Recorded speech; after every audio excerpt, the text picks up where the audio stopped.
Hey guys, in today's video, I'm going to share to you how to sink in the water easily without weights.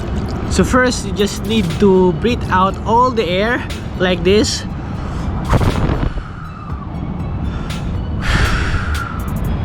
Then after that, go down in the water. So let's try do it.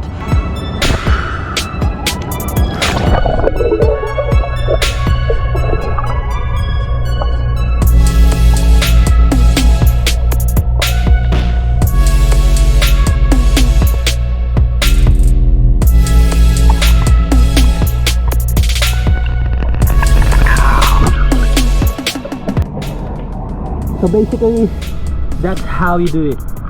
Just need to breathe out all the air, then go down slowly, and you can do it. So I hope this helps. Stay active and God bless.